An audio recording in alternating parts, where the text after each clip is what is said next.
కాలంలో సార్ సంపాదనీయ ధ్యేయంగా చాలా మంది బతుకుతున్నారు. అంటే ఆస్తులు కూడబెట్టుకోవడం కోసమే అంటే డబ్బెనక పరిగెడుతున్న ఈ కాలంలో మీరు ఒక పారిశ్రామికవేత్తగా, ఒక సాఫ్ట్‌వేర్ సంస్థ నెలకొల్పి అంటే ఆదిలాబాద్ జిల్లా వాసిగా ఈ జిల్లాపై ఉన్న ప్రేమతో వచ్చారా? అంటే లేదంటే ప్రజల పట్ల అంటే ప్రజల సమస్యలు తీర్చాలన్న ఆలోచనతో వచ్చారా? నేను ఆదిలాబాద్ నా జన్మభూమి, నా కర్మభూమి కూడా. ఆదిలాబాద్ గడ్డ మీదనే పుట్టినా, ఇదే ఆదిలాబాద్ గడ్డ మీదనే ఈ మట్టిలోనే కలిసిపోతా. ఆదిలాబాద్ ప్రాంతమన్నా, నా ప్రజలన్నా నాకెంతో ప్రేమ. ఆదిలాబాద్ ప్రజలు, నా ప్రజలు అత్యంత అమాయకులు. రెక్కాడితే గాని డొక్కాడని పరిస్థితుల్లో కూడా వాళ్ళు ఎంతో సహనంతోని ఇంతకాలం ఉన్నారు. కానీ దశాబ్దాలుగా పరిష్కృతంగా అనేటువంటి సమస్యల్ని మన ఆదిలాబాద్ని అట్లనే వదిలేయాలనా, అట్లనే వదిలేద్దామా? నా ఆదిలాబాద్ ప్రజలందరికీ, అక్క చెల్లెళ్లకు, అన్నదమ్ములకు, పెద్దమ్మలకు, పెదబాపులకి, అవ్వలకి, తాతలకి అందరికీ నేను చెప్తున్నా ఏంటంటే, నేను అమెరికాలో ఎంత మదన పడ్డానో, 100 కోట్ల టర్నోవర్ గల కంపెనీల్ని నడుపుతూనే ఆదిలాబాద్ ప్రజల సమస్యల గురించి నేను ఎంత మదన పడేవాడినో నా మనస్సాక్షికి తెలుసు, నా కట్టుకున్న భార్యకి తెలుసు.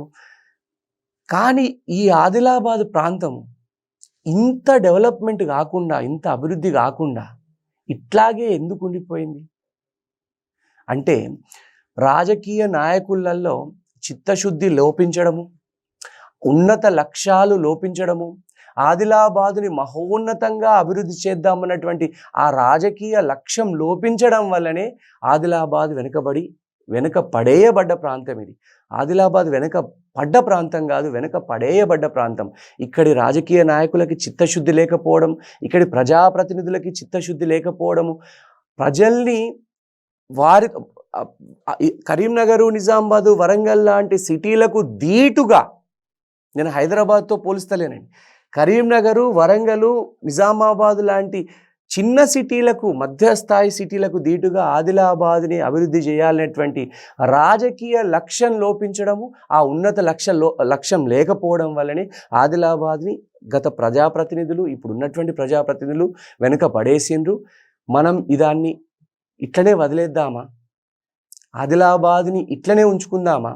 మన బిడ్డలు ఉద్యోగాలు లేకుండా, మీరు ఎంతో బాకీలు చేసి చదివిస్తున్నారు మన బిడ్డల్ని, వాళ్ళు ఉద్యోగాలు లేకుండా ఖాళీగా ఇట్లాగే తిరగాలనా? ఎక్కడో చోట మేలు కొలపాలి కదా. మనం బురదని క్లీన్ చేయాలనుకుంటే, శుద్ధి చేయాలనుకుంటే బురదలో ఎవరైనా ఒకళ్ళు కాళ్ళు పెట్టాల్సిందే కదా.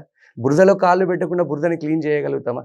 సో ప్రజల సమస్యల్ని పరిష్కరించాలంటే, ఆదిలాబాద్ని గొప్పగా అభివృద్ధి చేసుకోవాలంటే ఎట్టి పరిస్థితులలో దానికి ఒక బలమైనటువంటి రాజకీయ సంకల్పం కలిగినటువంటి నాయకత్వం అవసరం ఉన్నదని నా గట్టి అభిప్రాయము. ఆ తర్వాత ఆదిలాబాదు అభివృద్ధిలో మన యువతని కూడా భాగస్వామ్యం చేయడము.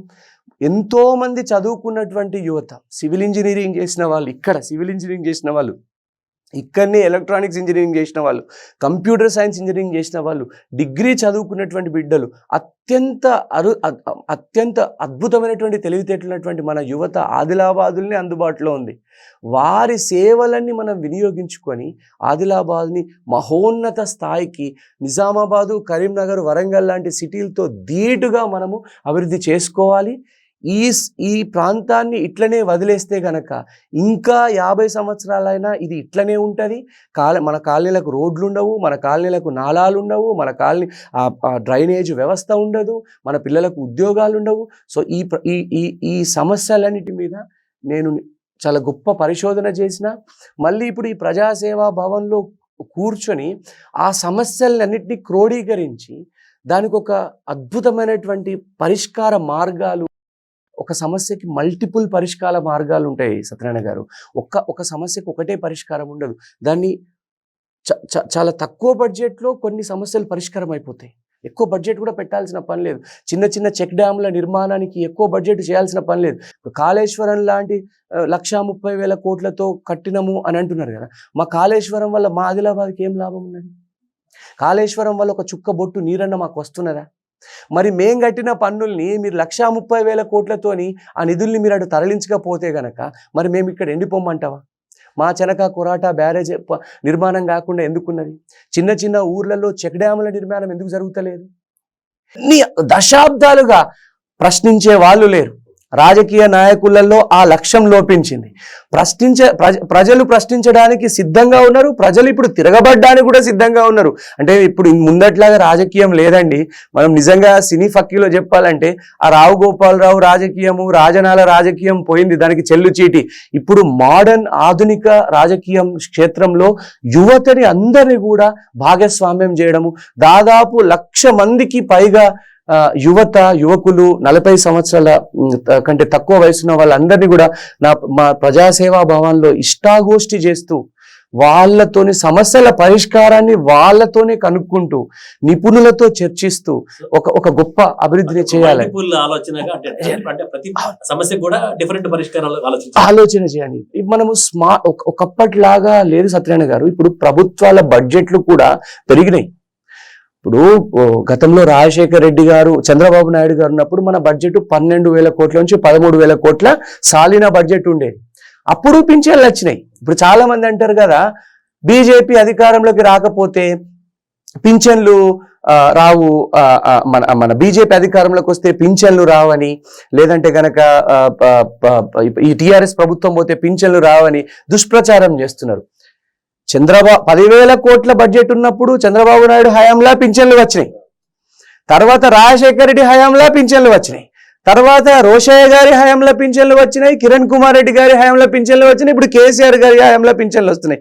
కేసీఆర్ గారు టీఆర్ఎస్ ప్రభుత్వం వారి ఇంట్లోకి వెళ్ళేమి ఇస్తలేదు కదా. సో రేపు బీజేపీ ప్రభుత్వం వచ్చిన తర్వాత కూడా ఈ పింఛన్లు ఇలాగే కంటిన్యూ